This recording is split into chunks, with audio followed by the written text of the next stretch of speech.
Have you ever been in one of those seasons that you thought would never end? Meaning just one thing after another thing after another thing, and you didn't see any way through it. When we look at the book of Job, Job finds himself there. That the plot that he's in, that season, it's never going to end. Nothing is going to change in my life. How Job is feeling in chapter 7 and verse 7. My days are swifter than a weaver's shuttle and come to an end without hope. Remember that my life is just a breath. My eyes will no longer see good.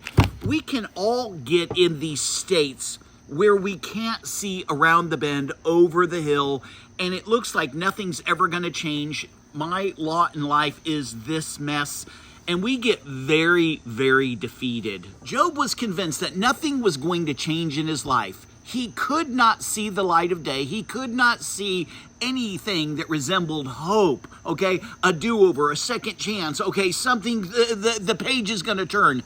All he looked forward to was dying.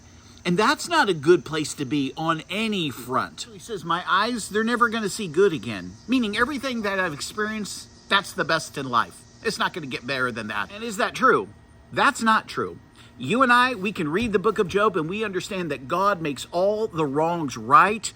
But Job didn't have what we have. We can kind of look back at our life. And when I look back at my life, I can see seasons where things were really very difficult, okay? It was very dark. It was a season that I absolutely hated. And I was kind of like Job. Lord, I don't see a way out of this mess. And more times than not, it was me that made the mess.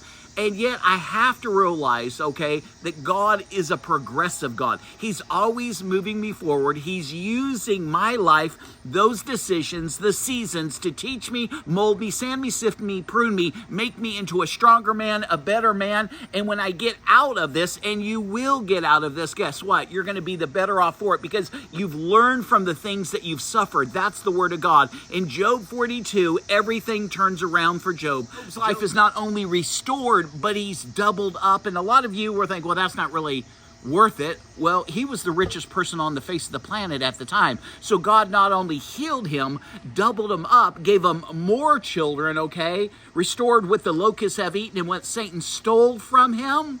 But God did something remarkable. At the very, very end of the book of Job, it says Job lived a very full life, full of days. What that means is this.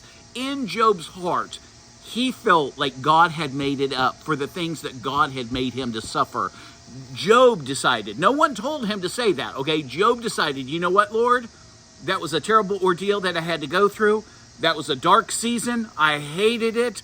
I wished to die. But now I can tell you from the bottom of my heart that you have made it up and I'm the better for it. Friends, you're not going to be in this place forever if you're in a dark place. And it's not going to continue on and on and on. God has a purpose and a plan for your life. And he says it's for good. It's not for harm. Hold tight to the promises of God, even when God is silent. When you're being tested in the classroom, the teacher is always quiet. You might be crying out to God and not hearing a thing. It doesn't necessarily mean that you're doing something wrong. It may mean you're doing something right. Thanks for listening.